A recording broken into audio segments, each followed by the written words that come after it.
तहज़ीब याफ्ता सिनेमा का अहद तमाम हुआ। उनके किरदारों की खुशबू से हिंदू पाक का फिल्मिस्तान महकता रहेगा और मुग़ल आज़म जैसे फ़िल्म आने वालों को बताएगी कि तहज़ीब याफ्ता सिनेमा क्या होता है। मुसन्निफ़ खुर्रम सुहैल ने लिखा है कि फ़िल्म की कहानियों में ज़बान की चाशनी और सलासत और लहजे की शीरीनी एक साथ घुली देखने और महसूस करना हो तो दिलीप कुमार को गुफ्तगू करते देखिए। वो कोई अदीब या कलमकार भी ना थे, मगर उनके यहाँ ज़बान की तहज़ीब और इस कदर ज़रख़ेज़ है कि जिसको कोई दूसरी मिसाल नहीं दी जा सकती। वो उर्दू बोलें या अंग्रेज़ी, गुफ्तगू के बाम अरूज पर होते थे। सिर्फ यही नहीं बल्कि उन्हें पंजाबी, पश्तो, मराठी, बंगाली, गुजराती, फ़ारसी, अवधी और भोजपुरी ज़बानों पर पूरी तरह से दस्तरस हासिल थी।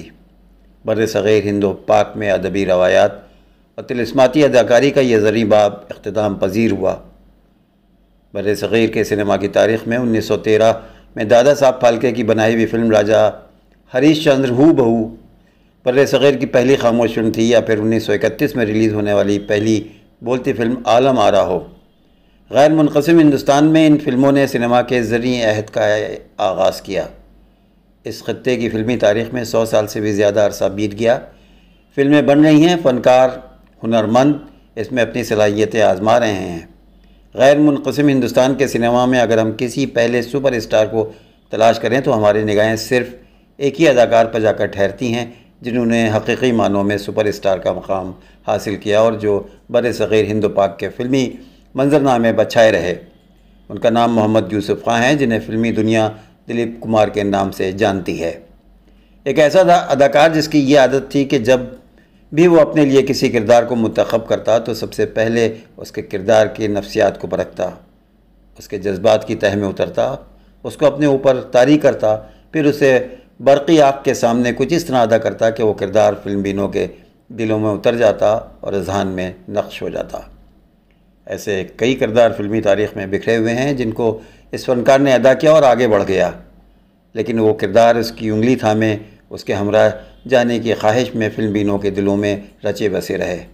शायद कुछ ऐसे किरदार भी हैं जिनकी उंगली थामे वो फ़नकार ख़ुद भी मखसूस लहजों में, लम्हों में जामिद रहा, क्योंकि यही किसी फ़न की मेराज है कि आप अपने काम को इस तरह करें कि वो काम सारी ज़िंदगी आपके काम आता रहे। दिलीप कुमार ने अपना काम बहुत दिल लगा कर किया और जब महसूस हुआ कि यह काम उनके बस में नहीं रहा तो बहुत खामोशी के साथ इस काम से किनारा कशी इख्तियार कर ली। यही उनका तुर्रा इम्तियाज़ था। दिलीप कुमार की पैदाइश गैर मुनक़सिम हिंदुस्तान के दौर में पेशावर शहर की है, जो बर-ए-सग़ीर हिंदो पाक के बहुत सारे बड़े बड़े फ़िल्मी सितारों का आबाई शहर रहा है। वो 11 दिसंबर 1922 को पेशावर के पश्तून ख़ानदान में पैदा हुए और 7 जुलाई 2021 को 98 बरस की उम्र में उनकी रहलत मुंबई में हुई। उनके वालिद का नाम लाला ग़ुलाम सरवर और वालिदा का नाम आयशा बेगम था। पेशावर के क़िस्से ख़ानी बाज़ार में उनका आबाई घर आज भी मौजूद है, जहाँ उन्होंने अपने बचपन के मासूम दिन गुजारे। वो दिन जब अपनी वालिदा से शायद पूछा करते थे कि ये सूरज कहाँ से तुलू होता है और फिर ये कहाँ ग़ुरूब हो जाता है।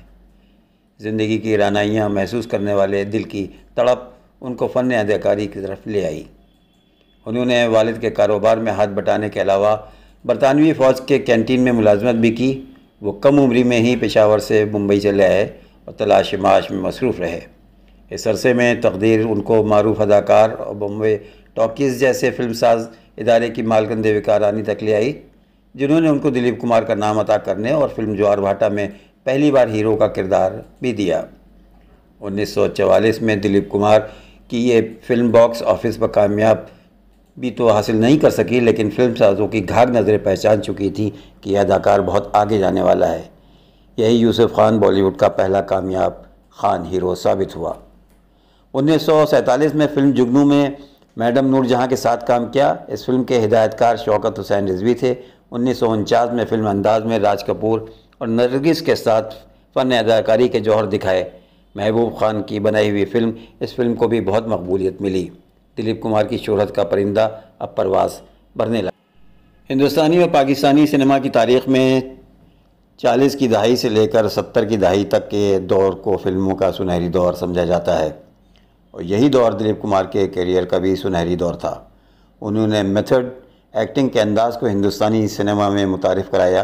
अपनी एक फ़िल्म कोहिनूर के लिए उन्होंने सितार बजाने की तरबियत हासिल की। वो अपने किरदारों के लिए एक ऐसी बारीक बीनी से रियाजत करते थे जो दूसरा नहीं करता था। सन 50 की दहाई के आगाज़ में ही उनकी फ़िल्में दीदार, दाग नुमाइश पजीर हुई और फिर 1955 में उनकी फ़िल्म देवदास रिलीज़ हुई। गोया उसने उनकी फ़िल्मी तकदीर की काया ही पलट दी। इस फिल्म से दिलीप कुमार एक अदाकार से बढ़कर अदाकारी और अलमिया निगारी के शहंशाह साबित हुए। यहाँ से बेदार होने वाली इस फ़नी लहर ने कई मराहल तय किए और फिर 1960 में रिलीज़ होने वाली फ़िल्म मुग़ल-ए-आज़म में उन्होंने गोया अदाकारी के बाम उरूज को पा लिया। ये ऐसी बुलंदी थी जहाँ तक दिलीप कुमार ख़ुद भी दोबारा फिर ना पहुँच सके। मुग़ल-ए-आज़म फ़िल्म में शहज़ादा सलीम के किरदार ने सिर्फ उर्दू सिनेमा के फ़िल्म साज़ों, फ़िल्म बीनों को ही नहीं बल्कि मगरबी फ़िल्म साज़ों को भी मुतासिर किया। उनमें सर-ए-फ़हरिस्त बरतानवी फ़िल्म डेविड लीन थे। यही वो फ़िल्म साज़ थे जिन्होंने लॉरेंस ऑफ अरेबिया फ़िल्म बनाई थी और इसमें जो किरदार मिस्री अदाकार उमर शरीफ ने अदा किया था उसकी पेशकश दिलीप कुमार से भी की गई थी। अगर वो इस वक्त किरदार के लिए हामी भर लेते तो बहुत मुमकिन है कि इस फिल्म के बाद उनका कैरियर हॉलीवुड में भी चल पड़ता, क्योंकि उनको अंग्रेज़ी ज़बान पर भी मुकम्मल उबूर था। बचपन से अंग्रेज़ी फ़िल्मों और अंग्रेज़ी अदाकारों की पसंदीदगी की वजह से वो इस तर्ज के सिनेमा का फ़हम भी रखते थे। उनको हॉलीवुड और बरतानवी सिनेमा के मिजाज का अंदाज़ा था, मगर फिर भी उन्होंने इस अहम फ़िल्म की पेशकश को ठुकरा दिया और इसी बरतानवी फ़िल्म साज ने ताजमहल नामी एक और फिल्मी मंसूबा शुरू करना चाहा, जिसमें हॉलीवुड की माया नाज अदाकारा एलिज़ाबेथ टेलर के मद्दे मुकाबिल दिलीप कुमार को कास्ट होना था, लेकिन ये मंसूबा नामालूम वजूह की बिना पर मनसूख हो गया। दिलीप कुमार ने अपने फिल्मी कैरियर में गंगा, जमुना, मधुमती, राम श्याम, नया दौर, विधाता, क्रांति, कर्मा, सौदागर और शक्ति नामी फ़िल्मों से भी नाम कमाया। आखिरी फ़िल्म क़लअ को कुछ ज़्यादा कामयाबी नहीं मिली। दिलीप कुमार इस बात को महसूस कर चुके थे, इसलिए खामोशी से फिल्मी मंजरनामे से हट गए। एक मरतबा उनको फ़िल्म बाग़बान के लिए पेशकश की गई थी, मगर उन्होंने अपने मद्दे मुकाबिल मुनासिब साथी अदाकारा न होने की वजह से इनकार कर दिया था। कई बरसों बाद ये फ़िल्म फिर अमिताभ बच्चन ने की, जिसमें उनके साथ हेमा मालिनी ने काम किया था। दिलीप कुमार ने राजकुमार और अमिताभ बच्चन के साथ यादगार किरदार निभाए, जबकि हीरोइंस में तमाम नुमायाँ अदाकाराओं के साथ काम किया, लेकिन मधुबाला के साथ मुग़ल-ए-आज़म में की गई अदाकारी उनके पूरे फिल्मी करियर पर भारी रही। फिल्मी मंजरनामे पर एक तरफ दिलीप कुमार ने अपने फ़न की जादूगरी को तवील अरसे तक कायम रखा, तो दूसरी तरफ वो ज़िंदगी के असल किरदारों से भी हम कलाम होते रहे। उनके हकीकी जज्बात फिल्मी कहानियों से कहीं ज़्यादा शिद्दत में थे। उन्होंने मोहब्बत के सफ़र में कई मंजिलें तय की। कामनी कौशल से शुरू होने वाली मोहब्बत की कैफियत मधुबाला, वैजंती माला से हुई और सायरा बानो तक पहुँची। ज़िंदगी की कहानी में हकीकी शरीक हयात सायरा बानो ही ठहरी। एक आर्जी शादी के तहत अस्मा नामी खातून से ताल्लुक़ उस्तवार हुआ, लेकिन देर पा साबित नहीं हुआ और अलहदगी हो गई। मधुबाला से परवान चढ़ने वाली मोहब्बत शायद कोई हतमी रुख इख्तियार कर लेती, लेकिन इस मामले में दिलीप कुमार की शख्सी अना आड़े आ गई, जिससे मधुबाला का कैरियर और सेहत दोनों किसी हद तक तबाह हुए। इस बात का दिलीप कुमार को भी बहुत गम था और वो इसको अपने ज़मीर पर बोझ महसूस करते थे कि उनकी वजह से मधुबाला को ज़िंदगी की सख्तियाँ झेलना पड़ीं। दिलीप कुमार से टूटकर मोहब्बत करने वाली ख़वातीन में मधुबाला ही सर-ए-फ़हरिस्त हैं। दिलीप कुमार ने अपने फिल्मी करियर में कुल 62 फिल्मों में काम किया, जिनमें नामों की फ़हरिस्त इस तरह से है: 1944 में ज्वार भाटा, 1945 में प्रतिमा, 1946 में मिलन, 1947 में जुगनू, 1948 घर की इज्जत, 1949 में शबनम, अंदाज़, 1950 में जोगन, आरजू, बाबुल, 1951 में हलचल, दीदार, तराना, 1952 में दाग, संगदिल, आन, 1953 में शिकस्त, फुटपाथ, 1954 में अमर, 1955 में देवदास, आज़ाद, उड़न खटोला, इंसानियत, 1957 में मुसाफिर, नया दौर, 1958 में यहूदी, मधुमती, 1959 में पैगाम, 1960 में कोहिनूर, मुग़ल-ए-आज़म, 1961 में गंगा जमुना, 1964 में लीडर, 1966 में पारी, दिल दिया दर्द लिया, 1967 में राम और श्याम, 1968 में आदमी, संघर्ष, साधु और शैतान, 1970 में साजिना, माँ तो गोपी, 1972 में दास्तान, अनोखा मिलन, कोशिश, 1974 में फिर कब मिलोगी, 1976 में बैराग, 1981 में क्रांति, 1982 में शक्ति विधाता, 1983 में मजदूर, 1984 में मशाल दुनिया, 1986 में धर्म अधिकारी कर्मा, 1989 में खून अपना अपना, 1990 में इज़्ज़तदार, 1991 में सौदागर और 1998 में किला। दिलीप कुमार की अदाकारी से मुज़य्यन 2 मुकम्मल तैयार फिल्में आग का दरिया और कलिंगा नामालूम वजूह की बिना पर रिलीज़ नहीं हो सकी। उनमें से फ़िल्म कलिंगा की हिदायत भी दिलीप कुमार ने दी थी। ये उनकी वाहिद फ़िल्म है जिसमें वो बतौर हिदायतकार काम करते नजर आए थे। इस तरह एक फ़िल्म शिकवा भी है जो दिलीप कुमार की नामुकम्मल फिल्मों में से है, जिसमें उनके मद्दे मुकाबिल अदाकारा नूतन थी।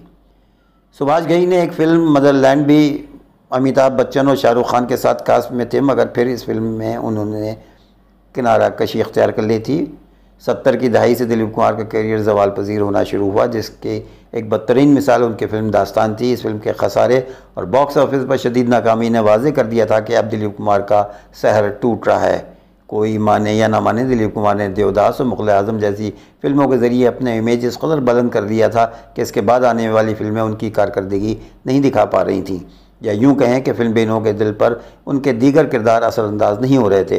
दिलीप कुमार की सवाने हयात में पढ़कर उनकी ज़िंदगी के नशे व फराज के बारे में बखूबी अंदाज़ा किया जा सकता है कि वो उन्हीं ने ज़िंदगी किस तरह से गुजारी और किस तरह से उन्होंने फ़िल्मों में काम किया। उनकी सवाने हयात में बहुत तफसील से